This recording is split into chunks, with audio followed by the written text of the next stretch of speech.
New year, new admission situation that we're dealing with today. As the Supreme Court, you remember it, they overturned affirmative action.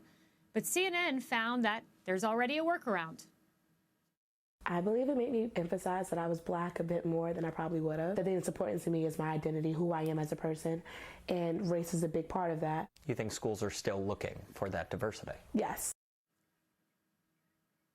But it's not just college kids who are seeing a backdoor through the Supreme Court opinion. College admissions experts are saying it too. Do not ignore such a crucial part of your identity. It paints a holistic picture of who you are. A lot of the elite colleges are looking for ways to identify these students. The key piece of advice is make it easy for the colleges to know all of who you are. Joining me now, Horace Cooper, Project 21 chairman. Now, Horace, I want to point out the Supreme Court in the affirmative action decision said you're still able to talk about your background, your experience, your race, how it's affected your life. But the whole point of the ruling was to make sure that we don't discriminate on the basis of race, which is exactly what affirmative action does. So if these college administrators then still try to implement the same result, we got a problem here. Well, of course we do. It is remarkable how unwilling the left has been to let go of the idea that the race of the person is the most important thing that we should know about them. And in particular, at the university level, we see this phenomenon, and it's very, very troubling. Why, after the Supreme Court has made it very clear we can, white, Black, or brown, compete and be admitted without regard to a limit being placed on our race or an advantage being placed on our race.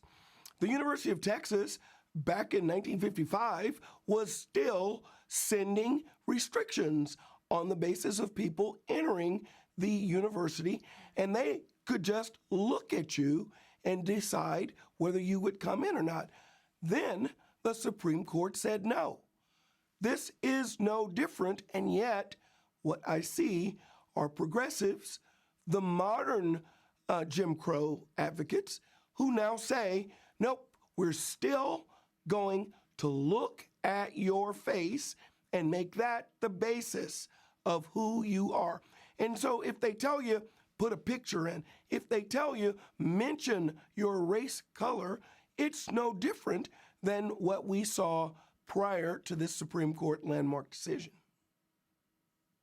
That's right. And, you know, Horace, Justice Roberts, the Chief Justice, said the best way to stop discrimination on the basis of race is to stop discriminating based on race, which is what affirmative action does. But we see this through the Biden administration. Here's this new situation. The Biden administration's Minority Business Development Agency is currently facing a legal challenge for giving assistance to Americans based on race. The suit alleges that the MBDA, which helps minority-run businesses apply for federal grants and get other capital, violates the Equal Protection Clause. And we saw this early in the Biden administration with farmers saying we will give certain grants to Black farmers, but not white farmers. There is a trend here.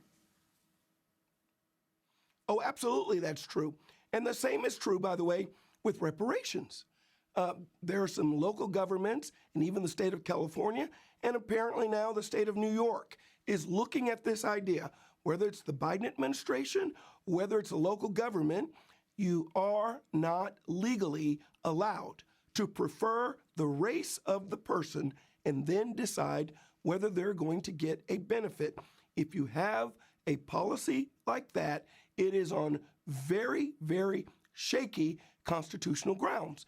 At the same time, it violates the idea that we should be judged by the content of our character, not by the color of our skin. Yeah, that's right. And I want to get to this. So Washington Post liberal columnist Ruth Marcus, I think it's fair to call her that. It's about Claudine Gay, who did not resign in the wake of her horrible response to Israel and her plagiarism. She says this, she plagiarized her acknowledgement. I take no joy in saying this, but Harvard President Claudine Gay ought to resign. Your thoughts?